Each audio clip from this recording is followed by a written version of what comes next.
আসসালামু আলাইকুম, welcome to হালকনস্টাইন। So আমি একটা প্রশ্ন আমাদের প্রিসাইজ মেন্টরশিপ কোর্স হোক, ফেসবুক গ্রুপ হোক, যে কোনো ফেসবুক লাইভ হোক, অ্যান্ড আমার ইন রিয়েল লাইফ যাদেরকে স্টুডেন্টকে পড়াইছি আমি তাদের মধ্যে এই জিনিসটা দেখছি, এবং আমার ফ্রেন্ড জিহাদ হোক বা আমি হই বা অনেক চোখের সামনে অনেকজনকে দেখা যে এক্সাম হলে নার্ভাস হওয়া।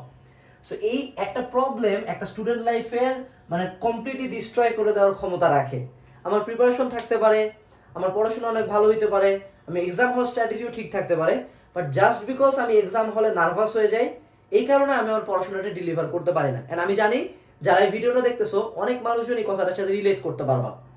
সো অ্যাট দিস মোমেন্ট আমরা এক্সাম হল নার্ভাসনেস কিভাবে কমানো যায়, ঠিক আছে, এটা কমপ্লিটলি ডিলিট করা যায় না। অবশ্যই প্রত্যেকটা মানুষের এক্সাম হলে গেলে ভয় লাগে, প্রত্যেকটা মানে এভরি হিউম্যান বিং, বাট কেউ এটাকে ট্যাকটিক্যালি ফাইট করে, এটাকে কমায় আনে, কেউ এটাকে ফাইট করে না। সো আমরা কমানোর কিছু টেকনিক্স নিয়ে কথা বলবো আজকের ভিডিওতে, ঠিক আছে।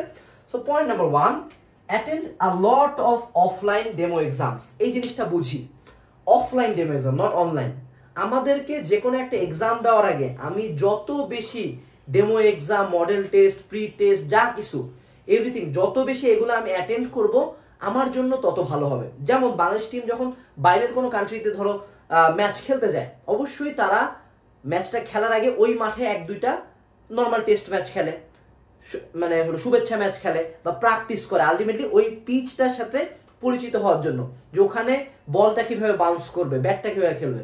সো আমি খেলা সম্বন্ধে অত ভালো জানি না, but this is just an idea যে আমি কোনো একটা এক্সাম অ্যাটেন্ড করতেছি বা আমি কোনো একটা এক্সামে বসবো, সেই এক্সাম হলের কোশ্চেনটা কেমন হবে, কোশ্চেনটা কতটুকু হার্ড হবে, এক্সাম হলের এনভায়রনমেন্টটা কেমন থাকবে, ওএমআর শিটটা কেমন হবে। এই জিনিসটা যেই কোচিং সেন্টার বা যেই ভাইয়া বা যে অফলাইনে যেই জায়গায় যত বেশি তারা কপি করতে পারে সেই জায়গায় তুমি এক্সাম দিবা, এবং যত বেশি পারো এক্সাম দিবা। আমি অ্যাডমিশন টাইমে প্রায় 6টা কোচিংয়ে আমি এক্সাম দিছি, এবং এগুলোতে আমি ভর্তি ছিলাম 2টা মাত্র কোচিংয়ে, বাট বাকি প্রত্যেকটাতে যে আমি বসে বসে এক্সাম দিতাম, বিনা কারণে এক্সাম দিতাম, কারণ আমি যত বেশি এক্সাম দিব আমার এক্সামটা নিয়ে তত বেশি টেনশন কমবে, তত বেশি অ্যাংজাইটি কমবে। সো আমাদের স্টুডেন্টদের মধ্যে একটা বাজে অভ্যাস আছে যে সে অনেক পড়বে, বাট আলটিমেটলি তারা এক্সাম দিতে চায় না। তুমি এটা কখনো এক্সপেক্ট করতে পারো না যে একেবারে ঢাবির জন্য তুমি কোনো প্রকার কোনো মডেল টেস্ট, কোনো এক্সাম না দিয়ে একদম এক্সাক্ট ঢাবির হলে যায় তুমি তোমার 100% ডেলিভার করবা, তুমি পারবা না। এবং এক্সাম হলের একটা হলো বড় ব্যাপার আছে যেটা আমরা ওভারলুক করি। এই জন্য আমি বলি যে বড় কোচিংয়ে পরীক্ষা দাও। কেন? আমি অ্যাডমিশন টাইমে ইউসিসিতে ঢাবির জন্য বেশ কয়েকটা পরীক্ষা দিছি, জাস্ট পরীক্ষা। কেন ইউসিসিতে কেন দেওয়া হইলো, উদ্ভাসে কেন না? উদ্ভাসের ক্ষেত্রে আমি দেখছি ভার্সিটি ইউনিটের ক্ষেত্রে তাদের স্টুডেন্টটা কম, বাট ইউসিসির ভার্সিটি ইউনিটের স্টুডেন্টটা অনেক বেশি। তোমার এলাকায় যে কোচিংয়ের স্টুডেন্ট বেশি সেখানে যাবা। এখন অনেক বেশি স্টুডেন্ট হওয়ার কারণে তারা যখন এক্সামটা নিত, আমি দেখলাম আমার আশপাশে 2-3 হাজার মানুষজন, একটা টিচার আছে, একটা বড় সেন্টারে আমি পরীক্ষা দিচ্ছি, অভিভাবক আছে। সো ওভারঅল একটা ঢাবির ইনভায়রনমেন্ট, একটা এক্সাম হলের যে প্রেশারটা আছে, আমাদের যে নার্ভাসনেসটা আসে, এটা কিন্তু আশপাশে দেখে। যখন আমি বুয়েটে ভর্তি পরীক্ষা দিতে যাব, আমি যখন ইসি বিল্ডিং এর সামনে দাঁড়াবো, আমি যখন দেখবো আমার সামনে কয়েকশো গার্ডিয়ান, কয়েক হাজার স্টুডেন্ট, বুয়েটের টিচাররা কোশ্চেন নিয়ে দাঁড়ায় আছে, এন্ড ওই রুমটাতে যাবো, এখানে কিন্তু আমার ইমোশন জড়িত যে আমি এখানে পড়তে চাই, এটা আমার ভালো লাগার জায়গা। এরকম একটা জায়গায় এত মানুষজন দেখে একটা যে কোনো মানুষ প্যানিক করবে। সো এই এনভায়রনমেন্টটাতে তুমি যত বেশিবার ঢুকবা, যতবার তুমি অফলাইন এক্সাম দিবা, যত বেশি মডেল টেস্ট দিবা, তোমার নার্ভাসনেস ধাপে ধাপে ধাপে ধাপে কমবে। সো যারা এক্সাম এর আগে তুমি ভালো ডেলিভার করতে পারো না, তোমার অফলাইন এক্সাম দেওয়ার অপশনে দরকার হলে বাসায় বসে এক্সাম দাও, যা করো করো, ওই যেই চ্যাপ্টারটা বা যেই টপিকটা বা যেই সাবজেক্টটা বা যে জায়গায় তুমি এক্সাম দিবা, আরো বেশি এক্সাম দিয়ে সেই জায়গাটাতে অ্যাটেন্ড করো। And trust me, this is the most effective way. বাকি কিচ্ছু না করো, বাট এটা করলেও হবে, ঠিক আছে। 2 নম্বর ব্যাপার, হ্যাভ অবলিক গেইন কনফিডেন্স। আমরা কিছু মানুষজন এমন দেখি না যে ও কিছুই না, খেলে মিলে পরীক্ষা দিতে গেল, সুন্দর মতো ফাটে দিয়ে আসলো, আর এদিকে আমরা মনে করো এত কুত্তা মারা পড়াশোনা দিয়ে যাও, খুব ভালো রেজাল্ট করতে পারতেছি না। ও মনে করো জাস্ট চিল, যে বইটা পরীক্ষা দিচ্ছে, কোনো প্যান দিচ্ছি, ওকে। এরকম অনেক মানুষজন আমিও দেখছি, হয়তো বা আমিও এরকম এক টাইপের মানুষ ছিলাম। আমি চারুকলা ভর্তি পরীক্ষা দিতে গেছিলাম, একটা হেড ছাড়া কলম আর একটা হলো প্রবেশপত্রটা পকেটের মতো ভাঁজ করে। আরো অনেক ফ্রেন্ড আমাদের পরীক্ষা দিতে গেছে, যে ও হলো একেবারে পেন্সিল, বোর্ড, রাবার, বই নিয়ে পড়তেছে, মা বাতাস করতেছে, বাবা জুস খাওয়াচ্ছে, ইটস ওকে, তার জন্য সেটা ঠিক আছে। বাট আমি এতটা রিল্যাক্স ছিলাম যে আমি আমার মাকেও সাথে না বসে না, তোমাকে যাইতে হবে না, আমি যাচ্ছি। সো তুমি এক্সামের আগে যতটা রিল্যাক্স থাকবা, এই রিল্যাক্স থাকাটা অনেক বেশি ডিপেন্ড করে তুমি কতটুকু কনফিডেন্স আসো। দেখো, কনফিডেন্স লেভেলটা আমি সবসময় একটা লাইন দিয়ে ব্যাখ্যা করি। আমি সবসময় যে কোনো অ্যাডমিশন বা যে কোনো পরীক্ষার আগে, আমি এইচএসসি পরীক্ষার আগে কোনোদিন চিন্তা করে নেই যে আমার জিপিএ 5 আসবে কিনা। আমি অলওয়েজ চিন্তা করছি যে আমার বোর্ড এ প্লেস আসবে কিনা। আমি কোনোদিন A+ এর জন্য পরীক্ষা দিইনি। সো আমার কনফিডেন্স লেভেলটা এই লেভেলে আমি নিয়ে গেছিলাম। এটা কিভাবে আসছে? অবশ্যই হার্ড ওয়ার্ক, টেকনিক্স, এভরিথিং। আমি জানতাম যে বাকিদের চেয়ে আমি বেশি পড়াশোনা করছি, বাকিদের চেয়ে আমার পড়াশোনার লেভেলটা ভালো, আমি অনেক এক্সাম দিয়ে দেখছি আমার নাম্বারটা ভালো, ঠিক আছে? সেগুলো কনফিডেন্স গেইন করার ওয়ে বললাম। এইবার কনফিডেন্স লেভেলটা অ্যাডমিশনের ক্ষেত্রে কেমন ছিল? আমার চান্স হয়ে গেছে, আমি পরীক্ষা দিচ্ছি শুধুমাত্র আমার পজিশন আগানোর জন্য। যখন একটা মানুষ ইঞ্জিনিয়ারিং কোচিং করে চারুকলা ভর্তি পরীক্ষা দিতে চায়, অবভিয়াসলি তার মাথায় কোনো একটা ক্র্যাক আছে, অথবা সে ওভার কনফিডেন্ট অ্যান্ড সে চান্সও পাওয়া যায়, MCQতে সে টিকেও যায়। সো আলটিমেটলি তোমাকে যেটা করতে হবে, এই কনফিডেন্সটা গেইন করতে হবে। কনফিডেন্স যার যত বেশি থাকে সে এক্সাম হলে তত কম প্যানিক করে। যেমন মেডিকেল ভর্তি পরীক্ষার সময় কোশ্চেনটা আমার বিরুদ্ধে ছিল, আমার প্রিপারেশন স্ট্র্যাটেজি আমার বিরুদ্ধে ছিল, আমার এক্সাম হল স্ট্র্যাটেজি আমার বিরুদ্ধে ছিল, but I had the confidence যে যা হয় হোক মেডিকেল একটা সিট আমি পাবো। কেন? আমি ফার্স্ট ইয়ার থাকতে মেডিকেল কোচিং করছি, আমি অ্যাডমিশন টাইমে আসে মেডিকেল কোচিং করছি, আমি মেডিকেলের ভাইয়ের কাছে পুরো 2 বছর করছি। আমি চান্স পাবো না তো কে পাবে? Believe in your self. এই কনফিডেন্সটা যখন আসবে তুমি দেখবে তুমি এক্সাম হলে প্যানিক করতেছো না, ঠিক আছে? 3 number point, return to your creator.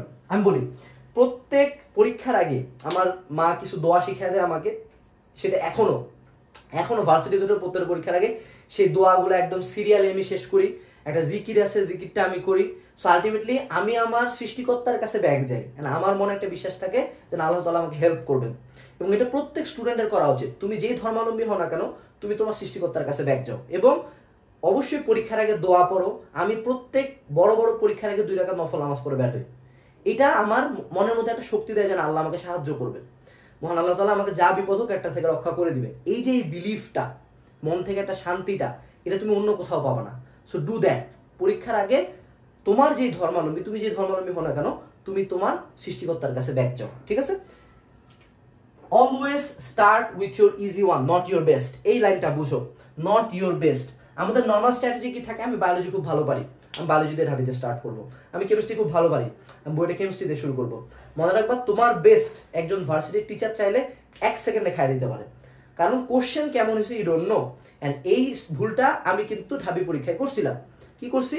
আমি জানি মেডিকেল কোচিং করছি, না ঢাবির বায়োলজি কোশ্চেন কোনো ব্যাপার, দাগাইতে গেছি। আমাদের সময় তো হয়তো বা 20টা করে কোশ্চেন ছিল, ইফ আমরা ভুলে গেছি, হয়তো বা 20টা বা 30টা, যতগুলো কোশ্চেন ছিল আমি হয়তো বা 50% কোশ্চেনের অ্যান্সার পারিনি। সো এই যে আমার কনফিডেন্সটা ডাউন হইলো, ওই যে আমি একটা প্যানিক করলাম যে হ্যাঁ কোশ্চেন তো কঠিন হয়েছে। আমি ম্যাথ ভয় পাইতাম আজীবন। আমি ম্যাথ আমার কাছে হার্ড লাগতো, ম্যাথ সবার লাস্টে দাগাইতে গেছি। ম্যাথ দাগাইতে যায় দেখি যে আমি কোশ্চেন ব্যাংক করে গেছি, যে টাইপগুলো করে গেছি ওখান থেকে কোশ্চেন দিয়ে রাখছে। সো আমি যদি প্রথমে ম্যাথ দিয়ে শুরু করতাম তাহলে হয়তো বা ঢাবির পজিশনটা আমার আরেকটু ভালো হইতে পারতো। আমি হয়তো বা লাকি ছিলাম, এই জন্য আমার 25তম হয়েছে, বাট তুমি অতটা লাকি নাও হইতে পারো। সেই জন্য যেটা করবা, কোশ্চেনটা নিয়ে আগে 1-2 মিনিট টাইম নিবা। শুরু করবা কি দিয়ে? যেই কোশ্চেনটা তোমার কাছে মনে হবে সবচেয়ে ইজি, তুমি যেটাতে বেস্ট সেটা না, যেটা তোমার কাছে মনে হবে সবচেয়ে ইজি সেটাতে শুরু করবা। মনে রাখবা প্রথম পরীক্ষার 30 মিনিট অনেক ক্রুশাল। প্রথম 30 মিনিটে তুমি যা মারবা এটাই হবে তোমার বেস্ট। এই দিকটা দিয়ে অনেকটা চান্স নির্ভর হয়ে যায়। প্রথম 30 মিনিটে তোমার ব্রেন ফিক্স করে নেয়, প্রথম 30 মিনিটে যার মাথা হিট হয়েছে, গাড়ির ইঞ্জিন হিট হওয়ার মতো, সে আর ডেলিভার করতে পারবে না। প্রথম 30 মিনিট ওকে, প্রথম ধাপে আমি সবচেয়ে বেস্টগুলো দিয়ে দিব। বইয়ের ভর্তি পরীক্ষার ক্ষেত্রে আমরা যে স্ট্র্যাটেজিটা ফলো করি, যে আমি 60টা কোশ্চেন, ওকে আমাকে সব পারতে হবে না, যে কয়টা আমি একবারে এক রানে এক ধাপে মারা দিতে পারবো আমি সে কয়টা দ্রুত অ্যান্সার করবো, বাকিগুলো ফাঁকা রাখবো। দেন সেকেন্ড রানে আসে আমি আবার বাকিগুলো অ্যান্সার করবো, ঠিক আছে? সেই স্ট্র্যাটেজিটা ফলো করবা। এরপরে keep the hard for the last. মনে রাখবা হার্ড কোশ্চেন কখনো, এই মেন্টালিটি কখনো হবে আমার একটা কোশ্চেন সলভ না করলে ভালো লাগতেছে না, আমি এটা স্কিপ করতে পারবো না। মনে রাখবা তুমি একটা ঢাবি MCQ হয়তো বা 3 মিনিটে সলভ করতেছো, এই 3 মিনিটে তোমার ব্রেনের কিন্তু একটা ক্যাপাবিলিটি আছে, তুমি ক্যাপাবিলিটি এখানে ওয়েস্ট করতেছো, যার কারণে তুমি পরবর্তীতে এই 3 মিনিটে হয়তো বা 5টা MCQ দেখাইতে পারতা, তুমি পাইতে 5 মার্ক, এখানে পাচ্ছ তুমি 1 মার্ক। সো ঢাবি হোক, বুয়েট হোক, মেডিকেল হোক, কঠিন কোশ্চেনে কখনোই টাইম ওয়েস্ট করবে না। স্কিপ পারি না, স্কিপ দরকার হলে প্রথমবারে 100টার মধ্যে 40টা দেখাইছি, বাট 40টা আমার সলিড। তার পরবর্তীতে রান আসে 20টা দেখাবো যেগুলো মিডিয়াম হার্ড, 60টা হয়ে গেল। তার পরবর্তীতে আমি দেখাবো আর 20টা, একটু চিন্তা করে পারবো আমি, 80টা হয়ে গেল, আমার চান্স ইনশাল্লাহ শিওর, মেডিকেল আসে 100-র মধ্যে 80 পেয়েছি ইনশাল্লাহ শিওর।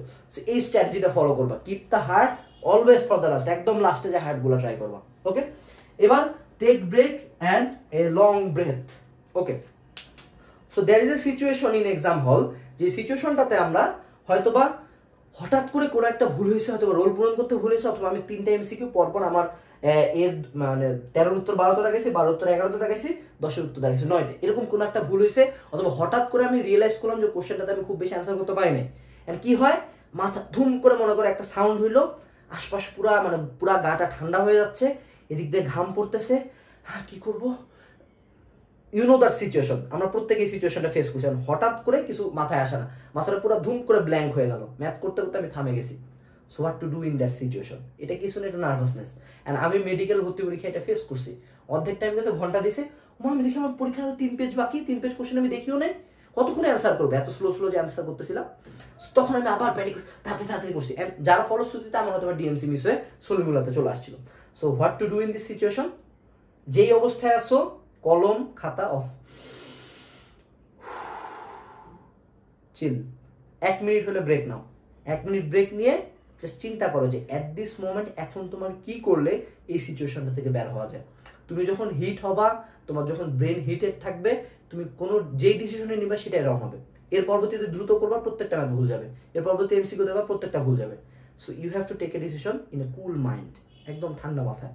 ওকে, এরপরে আমরা চলে আসি আরেকটা পয়েন্টে, সেটা হলো talk with friends before exam. মনে রাখবা, আমরা যে কোনো পরীক্ষার আগে অভিভাবকদের সাথে যাই, ঠিক আছে, বাট অ্যাটলিস্ট 2-1 ফ্রেন্ডের সাথে কথা বলা। এইচএসসি এক্সামের আগে আমি দেখছি, আমি আর জিহাদ অনেক গল্প করতাম যে আজকে কোন কোন চ্যাপ্টার থেকে অ্যান্সার করবো, কালকের পরীক্ষা কিভাবে দিব, পরীক্ষার পরে আমরা কোথায় যাবো। এই যে একটা চিল এনভায়রনমেন্ট, ফ্রেন্ডদের সাথে কথা বলে যখন আমরা আরো মানুষজনের সাথে কথা বলি, তখন কিন্তু আমাদের মাইন্ডটা ফ্রেশ থাকে।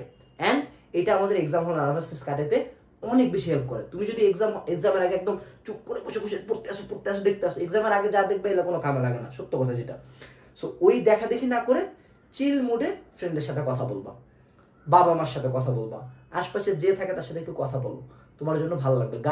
আমি অ্যাডমিশন টাইমে এক্সাম হলে ঢোকার আগে যে মামা গেটে বসে থাকতো ওর সাথে একটু কথা বলতাম। আমি অনেক অ্যাডমিশন টাইমে তো সবাই অপরিচিত, 1-2টা ফ্রেন্ড বানিয়ে নিতাম, এ মামা দেখি কোন কলেজ থেকে তুই, এবার পরিচিত হয়ে আমরা ধরো অ্যাডমিশন টাইমে একসাথে ঢুকলাম, বের হওয়ার সময় একসাথে গেলাম। এই যে নার্ভাসনেসটা আমার কমে গেল, এই কাজটা করবা। এরপরে ডোন্ট হ্যাভ অ্যাবসার্ড এক্সপেকটেশনস। এটা যে একটা কত বড় পয়েন্ট এক্সাম হল নার্ভাসনেস কাটানোর জন্য, এটা আমি অনেক পরে বুঝছি। এটা কি যে আমাদের প্রত্যেকের ফ্যামিলি হোক, ফ্রেন্ডস হোক, নিজের উপর থেকে হোক, বা গার্লফ্রেন্ডের দিক থেকে হোক, বা বয়ফ্রেন্ডের দিক থেকে হোক, আমাদের কিছু অ্যাবসার্ড এক্সপেকটেশন থাকে। মাঝে মধ্যে মানে যে আমাকে বুয়েটা পাইতে হবে, মেডিকেলে পাইতে হবে, ঢাবিতে পাইতে হবে। এই একটা বাজে এক্সপেকটেশন আমি আমার পুরো লাইফ ক্যারি করছিলাম, যার কারণে 3টার একটা তো আমার টপ লেভেল রেজাল্ট হয় নাই। ঢাবি 25, মেডিকেল সলিমুল্লাহ, বুয়েট 268, 3টার একটা কিন্তু টপ ক্যালিবার রেজাল্ট না, মিডিয়াম রেজাল্ট। বাট আমি যদি যে কোনো একটাতে ফোকাস করতাম, আমি তো যে কোনো একটাতে টপ ক্যালিবার রেজাল্ট করতে পারতাম। তুমি দেখো, এই 3টাতে আমি এক্সপেকটেশনের প্রেশার নিছি।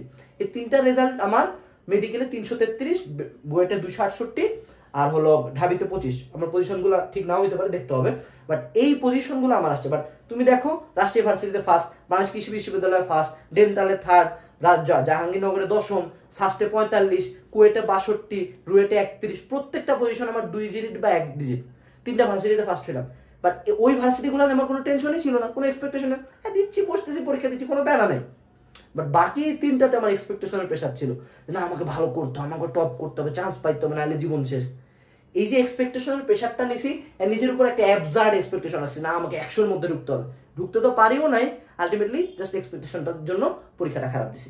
সো অ্যাবসার্ড এক্সপেকটেশন রাখবা না। কনফিডেন্স আর অ্যাবসার্ড এক্সপেকটেশন দুটো ডিফারেন্ট ব্যাপার। কনফিডেন্স কি যে ইনশাল্লাহ আমার বুয়েটে চান্স হবে, অ্যাবসার্ড এক্সপেকটেশন কি আমি বুয়েটে টপ 10-এর মধ্যে থাকবো, থাকতেই হবে আমার, এরকম না। তুমি এক্সপেকটেশনটা রাখবা একটা মিনিমাল এক্সপেকটেশন, যে না ইনশাল্লাহ আমি আমার সর্বোচ্চটা দিব, যেটা হবে আমি মানে নেব, ইনশাল্লাহ আমার চান্সটা হবে। দ্যাট ইজ কনফিডেন্স, অথবা that is self believe. But absurd expectation যে না আমারে এই 90-এর উপরে পাইতে হবে, 94-এর উপরে পাইতে হবে, নাহলে আমার জীবন ধ্বংস। এই অ্যাবসার্ড এক্সপেকটেশন যখন আসবে, এবার পরীক্ষার হলে কোনো কিছু একটু তোমার রাইট থেকে একটু রঙের দিকে যাবে, তুমি আবার প্যানিক করবে, এই মাথার 2 সাইড ঘামা শুরু হবে।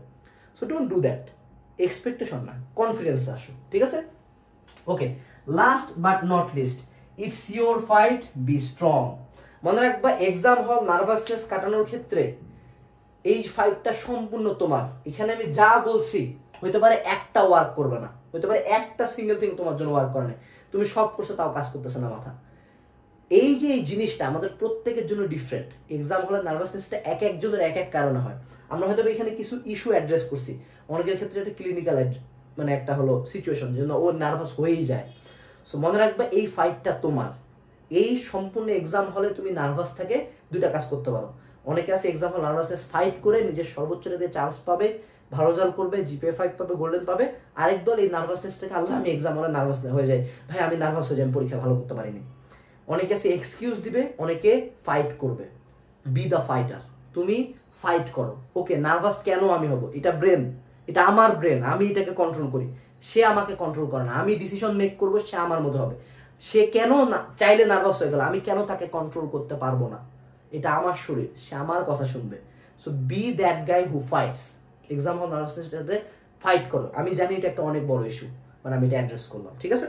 ওকে, লাস্ট বাট নট লিস্ট, তোমার যদি আমার ভিডিও দেখে ভালো লাগে অথবা তোমার যদি আমার গাইডলাইন বা টিপসগুলো পছন্দ হয়, তুমি পুরো 2টা বছর এইচএসসি বা এসএসসি লাইফের আমার গাইডলাইনে থাকতে পারো আমাদের প্রিসাইজ মেন্টরশিপ কোর্সে। এখানে আমি উইকলি বা 10 থেকে 15 দিন পর লাইভ ক্লাস নেই এবং হোয়াটসঅ্যাপে তোমাদের সাথে সরাসরি যুক্ত থাকে, তোমাদের পার্সোনাল অ্যান্ড একাডেমিক প্রবলেমগুলোর সলিউশন দেওয়ার ট্রাই করি। বর্তমানে একটা অফারের কারণে মাত্র 1050 টাকা তুমি রেজিস্ট্রেশন করতে পারবা এই প্রিসাইজ মেন্টরশিপ কোর্সে। সো প্রিসাইজ মেন্টরশিপ কোর্সের সব ডিটেলস দেওয়া আছে ভিডিও ডেসক্রিপশনেতে। সো দেখা হচ্ছে পরবর্তী ভিডিওতে। টাটা।